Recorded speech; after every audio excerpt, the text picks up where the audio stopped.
जय हिंद, वंदे मातरम. त्या गाडीवर ना घेऊन आपल्या आता आम्ही बघू शकतो की आपण जातोय शिंदे साहेबांच्या इथं गेलो होतो, बंगल्यावर उचललंय. तिथून पोलिसांनी आम्हाला रिक्षामध्ये बसवलेलं आहे आणि पोलीस स्टेशनला सिनियर पोलीस ऑफिसरांना आम्ही भेटायला जातोय.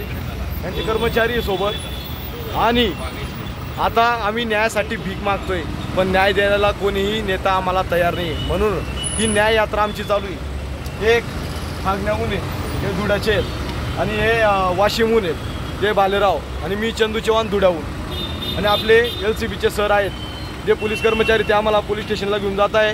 कमसे कम त्यांच्या मागं आम्ही सांगू की आमच्यासोबत हे पोलीस स्टेशनला घेऊन जाण्यात येतं आहे. एकनाथ शिंदे साहेबांच्या बंगल्यावर गेलो होतो आम्ही न्यायासाठी, आणि परत पुन्हा आमच्यासोबत काय होईल पुन्हा आम्ही सांगू व्हिडिओमध्ये. जय हिंद, वंदे मातरम, जय शिवराय, भारत माता की जय, इन्कलाब जिंदाबाद. ही न्याय यात्रा चालू राहणार आहे. देशात किती जवानांना घरी पाठवलं त्याचा आकडा राज्य सरकारने सांगावा, आणि केंद्र सरकारने बी केंद्रामध्ये सांगावा किती जवानांना घरी पाठवलं. त्याचा आकडा का दपवत आहे सरकार?